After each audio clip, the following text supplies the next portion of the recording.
Hello viewers, how are you all? I hope all of you are fine.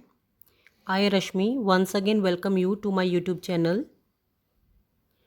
Today in this class we are going to discuss about future continuous tense. Future means भविष्य, आने वाला समय। आने वाला समय जैसे कि हमने लास्ट क्लास में भी डिस्कस किया था, निश्चित नहीं होता। हम उसके बारे में श्योर नहीं होते, कुछ भी कंफर्म नहीं होता फ्यूचर के बारे में।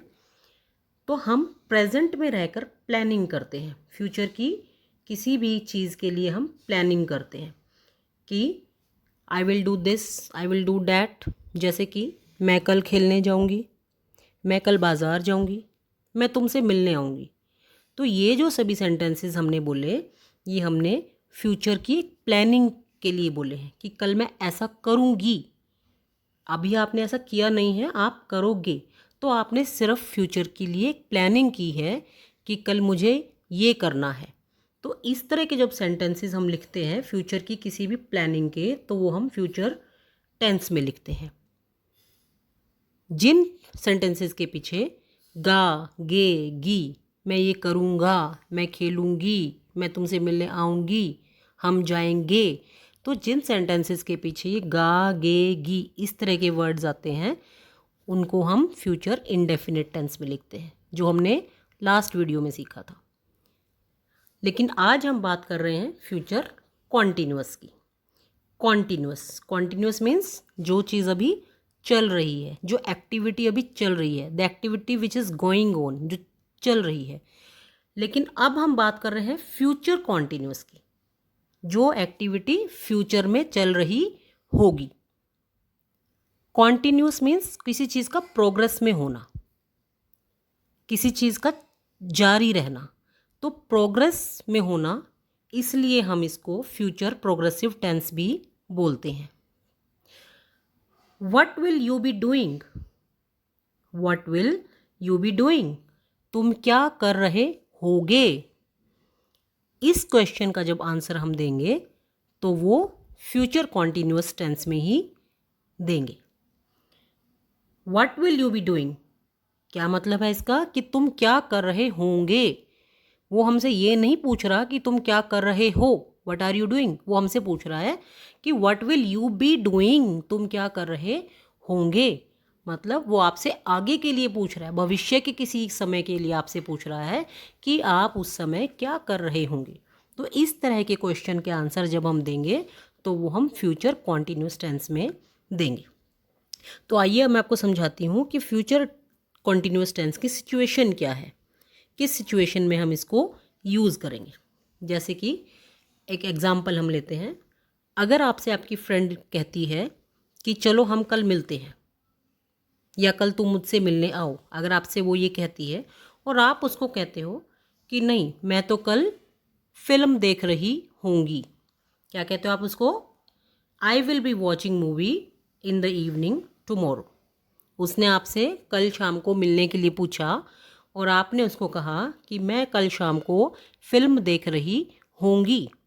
तो आप उसको फ्यूचर की बात बता रहे हो प्रेजेंट में खड़े होकर। कहने का मतलब ये है कि आप प्रेजेंट में खड़े हो और प्रेजेंट टेंस में प्रेजेंट टाइम में खड़े होकर आने वाले टाइम के बारे में बात कर रहे हो। आने वाला टाइम, अब जैसे यहाँ पे इसने कहा इवनिंग टुमारो, कल इवनिंग की वो बात कर रहा है। आने वाला टाइम जो है वो कल का भी हो सकता है, 2 दिन बाद का, 4 दिन बाद का, 2 घंटे बाद का, आधे घंटे बाद का। आने वाला टाइम वो 10 मिनट बाद का भी हो सकता है। तो उस पल में आप क्या कर रहे होंगे, इसको ही हम फ्यूचर टेंस में लिखते हैं। क्या कर रहे होंगे, करेंगे नहीं, जो आप उस समय कर रहे होंगे उसकी भविष्यवाणी अभी आप कर रहे हो प्रेजेंट में। उसके बारे में आप प्रेजेंट टाइम में ही बता रहे हैं कि मैं क्या कर रही होंगी इतने समय बाद, आधे घंटे बाद, 2 घंटे बाद, कल या परसों। तो उसको हम present tense future continuous tense में लिखेंगे। जैसे एक एग्जांपल और लेते हैं कि मैं अभी प्रेजेंट में खड़ी हूँ और मैं आपसे ये कहूँ कि 2 घंटे बाद मैं पार्क में टहल रही होंगी। क्या कहूँ मैं आपसे कि आई will be walking in the park after 2 hours। 2 घंटे बाद मैं पार्क में टहल रही होंगी। यानी कि 2 घंटे बाद मेरी एक्टिविटी क्या होगी, मेरी उस एक्टिविटी की कॉन्टिन्यूटी क्या होगी। कॉन्टिन्यूटी मतलब जारी क्या होगा उस समय। 2 घंटे बाद क्या चीज़, कौन सी एक्टिविटी मेरी कॉन्टिन्यू होगी, मेरी जो एक्टिविटी होगी वो क्या हो रही होगी उस समय। अभी प्रेजेंट में मैं आपको ये बता रही हूँ कि 2 घंटे बाद मैं पार्क में टहल रही होंगी। तो ये जो हम सेंटेंस लिखेंगे वो हम फ्यूचर कॉन्टिन्यूस टेंस में लिखेंगे। तो फ्यूचर कॉन्टिन्यूस कहता है कि आपकी जो भी एक्टिविटी कॉन्टिन्यू होगी अब से 2 घंटे बाद, वो आप अभी बता दीजिए। मतलब प्रेजेंट में ही खड़े खड़े आप ये बता दीजिए कि 2 घंटे बाद आप क्या कर रहे होंगे। तो ऐसे सेंटेंसेस को जब हम लिखते हैं तो हम फ्यूचर कॉन्टिन्यूस टेंस में लिखते हैं। जैसे I will be talking to my friend after half an hour, कि आधे घंटे के बाद मैं अपनी फ्रेंड से बात कर रही होंगी। तो ये एक और एग्जांपल है कि आधे घंटे के बाद अगर आप आएंगे तो मुझे किस अवस्था में आप पाएंगे। आप मुझे किस अवस्था में पाएंगे आधे घंटे के बाद? आप मुझे अपनी फ्रेंड से कन्वर्सेशन करते हुए पाएंगे। मेरी जो एक्टिविटी होगी वो क्या चल रही होगी कि मैं अपनी फ्रेंड से बात कर रही होंगी। कब? आधे घंटे के बाद। तो फ्यूचर में जो आने वाले टाइम में आप किसी भी सिचुएशन में जो एक्टिविटी आपकी चल रही होगी उस एक्टिविटी की भविष्यवाणी आप अभी प्रेजेंट में वर्तमान में ही कर दो, उसी को हम फ्यूचर कॉन्टिन्यूस टेंस कहते हैं। जैसे कि आई will be studying in a college next year. आप अभी ये बता रहे हो कि अगले साल आप क्या कर रहे होंगे। आपने अभी वो किया नहीं, आप क्या कर रहे होंगे। ये भी आपकी एक प्लानिंग है, क्या चल रहा होगा अगले साल। अगले साल आई will be studying in a college next year. अगले साल मैं एक कॉलेज में पढ़ रही होंगी। आपने प्रेजेंट में खड़े होकर अपनी फ्यूचर की जो एक्टिविटी चल रही होगी उसके बारे में बता दिया। अब आपने देखा कि इन सभी सेंटेंसेस में टाइम मेंशन किया गया है। जैसे इसमें इवनिंग टुमारो, आफ्टर 2 hours 2 घंटे बाद, आफ्टर हाफ एन आवर आधे घंटे बाद, नेक्स्ट ईयर अगले साल। तो इन सेंटेंसेस में टाइम मेंशन किया गया है। तो ये टाइम आपका पहले भी लिखा हुआ हो सकता है। जैसे कि हम ये बोले कि आई will be walking in the park after 2 hours। हम इसको 2 hours को आगे भी लिख सकते हैं। After 2 hours I will be walking in the park. After half an hour I will be talking to my friend. तो टाइम का मेंशन आप सेंटेंस के पहले भी कर सकते हो और बाद में भी कर सकते हो। तो आपको समझ में आ गया कि फ्यूचर कॉन्टिन्यूस टेंस की सिचुएशन क्या है, कब हम इसका यूज़ करेंगे। आइए कुछ और एग्जांपल्स भी हम उसके देखते हैं। देखिए, आई will be watching TV in the evening. Evening अभी आई नहीं है, इवनिंग का टाइम अभी आना है और आप पहले ही भविष्यवाणी कर रहे हो, पहले ही बता रहे हो कि इवनिंग में आप क्या कर रहे होंगे। मैं शाम को टीवी देख रही होंगी, आपने पहले ही बता दिया। आपने उसकी फ्यूचर की जो भविष्यवाणी थी वो पहले ही प्रेजेंट में कर दी। आगे देखो, the baby will be sleeping in the afternoon. बच्चा दोपहर में सो रहा होगा। आपने अभी से सोच लिया है ऐसा कि वो ऐसा कर रहा होगा। Third, she will be cooking food after 10 minutes। 10 minute बाद वह खाना पका रही होगी। तो क्लियर है आपको ये कि फ्यूचर कॉन्टिन्यूअस हम किस सिचुएशन में यूज़ करेंगे। जो आने वाला समय है उस समय में कोई एक्टिविटी जो चल रही होगी उसको प्रेजेंट में ही बता देना, यही फ्यूचर कॉन्टिन्यूअस टेंस होता है।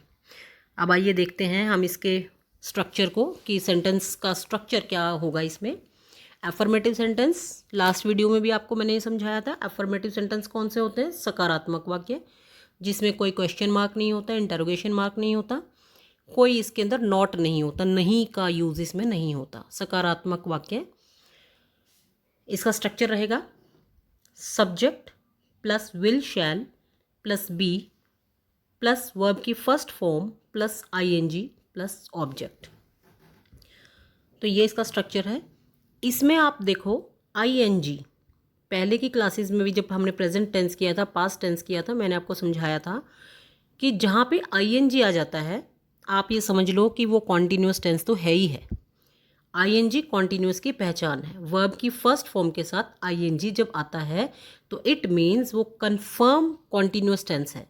और उसके बाद आपको ये देखना है कि कॉन्टिन्यूस टेंस किस टेंस का है, प्रेजेंट का है, पास्ट का है या फ्यूचर का है। वो आप किससे पहचानोगे?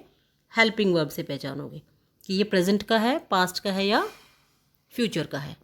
तो यहाँ पे इजी है इसको पहचानना। वर्ब की फर्स्ट फॉर्म के साथ आईएनजी लग गया, इट मीन्स ये कॉन्टिन्यूस तो है ही है। साथ में विल शैल लग गया तो आपको ये भी पता है कि विल और शैल जो हेल्पिंग वर्ब है वो हमारी फ्यूचर में लगती हैं, फ्यूचर टेंस में लगती हैं। तो विल और शैल आ गया और वर्ब की फर्स्ट फॉर्म प्लस आईएनजी आ गया तो इट मीन्स ये फ्यूचर कॉन्टिन्यूस टेंस है। तो इसका स्ट्रक्चर बहुत ईजी है समझने में। सब्जेक्ट लिखेंगे will shall, then be plus verb की first form plus ING and then object.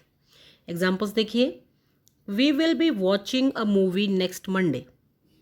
हम अगले सोमवार एक फिल्म देख रहे होंगे।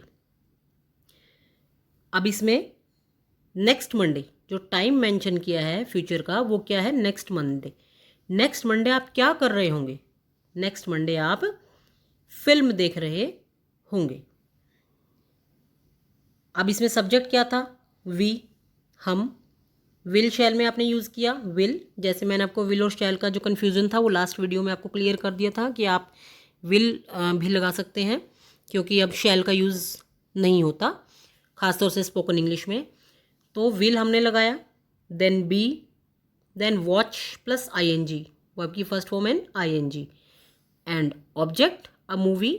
उसके बाद आपने टाइम मेंशन कर दिया फ्यूचर का, नेक्स्ट मंडे। आप नेक्स्ट मंडे की बात कर रहे हो।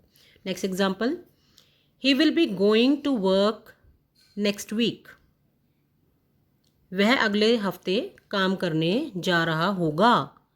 वो गया नहीं है, जा रहा होगा। फ्यूचर की प्लानिंग है, फ्यूचर की कॉन्टिन्यूटी में एक एक्टिविटी है। He subject, will, then be आपने यूज़ किया, वर्ब की first form go plus ING, then आपने ऑब्जेक्ट यूज़ किया to work next week. Third example देखो, the boy will be playing, the boys will be playing football. लड़के football खेल रहे होंगे। अब देखिए इसमें टाइम मेंशन नहीं किया, लेकिन इसका मतलब ये नहीं है कि टाइम मेंशन नहीं किया तो ये फ्यूचर कॉन्टिन्यूस टेंस में नहीं है। ये भी फ्यूचर कॉन्टिन्यूस टेंस में ही है। विल बी प्लेइंग, इसका मतलब ही क्या है अपने आप में कि ये फ्यूचर कॉन्टिन्यूस टेंस में लिखा गया है। तो लड़के फुटबॉल खेल रहे होंगे। तो ये अफर्मेटिव सेंटेंस का स्ट्रक्चर था। आगे हम देखते हैं नेगेटिव सेंटेंस का स्ट्रक्चर क्या रहेगा। नेगेटिव का आपको मैंने पिछली वीडियो में भी बताया था कि नेगेटिव का और अफर्मेटिव का जो स्ट्रक्चर है वो लगभग सेम रहता है, बस उसमें हम नॉट का यूज़ करते हैं। देखिए, subject plus will shall, then not plus be plus verb की first form plus ING and object same है, बस बीच में क्या लगा दिया हमने? नॉट, नहीं के लिए, क्योंकि नकारात्मक सेंटेंस कौन से होते हैं? जिनमें नहीं का यूज़ होता है, ना, नहीं, तो ये नेगेटिव होते हैं। तो हमने क्या यूज़ किया? देखो एग्जाम्पल देखो, we will not be watching a movie next Monday. हमने जो एफर्मेटिव में हमने यूज़ किए थे वही हम इसमें सेंटेंस बना रहे हैं। सेम सेंटेंस को हमने रिपीट किया है नॉट लगा के। We will not be watching.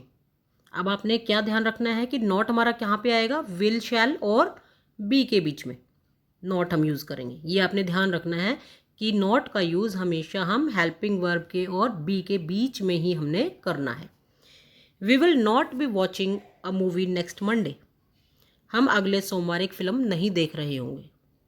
आगे देखो, he will not be going to work next week. वह अगले हफ्ते काम करने नहीं जा रहा होगा। नहीं का यूज़ किया हमने। The boys will not B playing football. लड़के फुटबॉल नहीं खेल रहे होंगे। Now let us see the structure of interrogative sentence. Interrogative sentence में आपको पहले भी मैंने बताया था कि जो हेल्पिंग वर्ब होती है उसको हम आगे ले आते हैं। तो यहाँ पे विल और शैल हमारी हेल्पिंग वर्ब्स हैं, इनको हम आगे ले आएंगे। तो स्ट्रक्चर देखिए, will shall plus subject plus be plus verb की first form and ING plus object and then question mark in the last. Example देखिए, will we be watching a movie next Monday, क्या हम अगले सोमवार एक film देख रहे होंगे। तो विल यूज़ किया हमने, then subject is we, then be, verb की first form plus ING watching a movie next Monday, this is our object. Will he be going to work next week, क्या वह अगले हफ्ते काम करने जा रहा होगा। Will, then subject is he, then be, then verb की first form plus ING going to work next week, object. Third example देखो, will the boys be playing football, क्या लड़के फुटबॉल खेल रहे होंगे। Will plus subject the boys, be, then verb की first form plus ING playing and object is football. तो is it clear? Now we will see the usages of this tense for actions in progress in future. जैसा कि अब हम पहले भी जो हम अभी तक हमने सीखा कि जो हमारे एक्शंस प्रोग्रेस में होंगे फ्यूचर टाइम में, आने वाले टाइम में जो हमारी एक्टिविटीज़ जो होंगी वो प्रोग्रेस में होंगी, मीन्स चल रही होंगी, गति में होंगी, उन सेंटेंसेस को बनाने के लिए हम फ्यूचर कॉन्टिन्यूस टेंस का यूज़ करते हैं। इसीलिए हम इसको फ्यूचर प्रोग्रेसिव टेंस भी बोलते हैं। फॉर एग्जाम्पल देखिए, she will be singing for audience on Sunday, audience कौन होते हैं? श्रोता। रविवार को वह श्रोताओं के लिए गा रही होगी।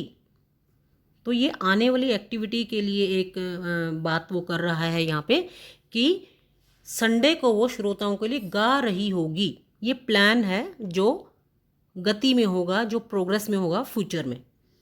They will be travelling tomorrow, कल वे यात्रा कर रहे होंगे। तो ये भी हमारा एग्जाम्पल है फ्यूचर में होने वाली किसी एक्टिविटी का जो प्रोग्रेस में होगी, जो चल रही होगी। आगे देखिए इसके uses, to express an action that will be in progress at a given point of time in future. अब यहाँ पे वो कह रहा है given point of time. Given point of time means कि फ्यूचर में आने वाले समय में हमें एक पॉइंट ऑफ टाइम दिया गया है, एक समय का बिंदु दिया गया है कि उस समय बिंदु पर क्या काम हो रहा होगा। जैसे पिछले एग्जाम्पल्स में हमने देखा कि कल संडे को वो श्रोताओं के लिए गाएगी, कल मैं घूमने जा रहा हूँगा, संडे को वो श्रोताओं के लिए गा रही होगी। तो हमने इस तरह के सेंटेंसेस बोले। यहाँ पे हम बात कर रहे हैं कि फ्यूचर के किसी समय में कोई एक पॉइंट, कोई एक बिंदु, उस बिंदु पे क्या काम चल रहा होगा, ऐसे सेंटेंसेस को भी हम फ्यूचर कॉन्टिन्यूस टेंस में लिखते हैं। जैसे एग्जाम्पल देखो, when you reach Shimla it will be snowing there, जब तुम शिमला पहुंचोगे वहाँ बर्फ़ गिर रही होगी। तो यहाँ पे जो पॉइंट है, जो फ्यूचर का जो पॉइंट बताया है वो ये है, जब तुम शिमला पहुंचोगे, when you reach Shimla, this is our future point. ये फ्यूचर के टाइम में हमारा एक पॉइंट है कि जब हम शिमला पहुंचेंगे, ये हमारा पॉइंट है। फ्यूचर में ये एक्टिविटी होगी कि हम शिमला पहुंचेंगे, उस समय क्या हो रहा होगा, क्या हो रहा होगा? It will be snowing there, वहाँ बर्फ़ गिर रही होगी। तो इसमें फ्यूचर की दो बातें बताई हैं। एक तो वो पॉइंट, जिस पॉइंट की हम बात कर रहे हैं, और उस पॉइंट पे कौन सी एक्टिविटी हो रही होगी वो हमने यहाँ पे मेंशन की है। तो when you reach Shimla it will be snowing there. और इसमें ध्यान आपने ये रखना है कि जो पॉइंट हमारा होगा फ्यूचर का, जिस पॉइंट पे हम बात कर रहे हैं कि क्या एक्टिविटी चल रही होगी, उसके अंदर आप वर्ब की फर्स्ट फॉर्म यूज़ करोगे। जैसे ये हमने यूज़ किया यहाँ पे reach, when you reach Shimla it will be snowing there. यहाँ पे आपने आईएनजी यूज़ किया है, और जो पॉइंट है हमारा, जिस पॉइंट पे हमने बताना है कि क्या एक्टिविटी चल रही होगी, वो हम जो वर्ब है वो फर्स्ट फॉर्म में लिखेंगे। दूसरा एग्जाम्पल देखो, at this time tomorrow I will be travelling in a bus. तो यहाँ पे पॉइंट कौन सा है? एट दिस टाइम टुमारो, कल इसी समय। तो वो कौन से समय की बात कर रहा है? जितना समय अब हुआ है, क्योंकि बोलते समय वो क्या कह रहा है कि कल इसी समय।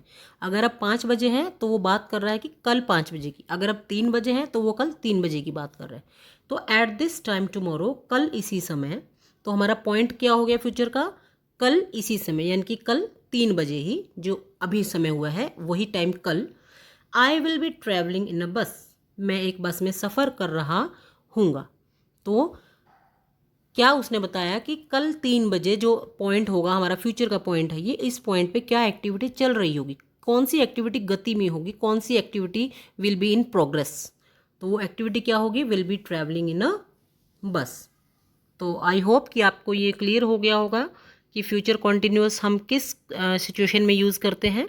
Like and share the video.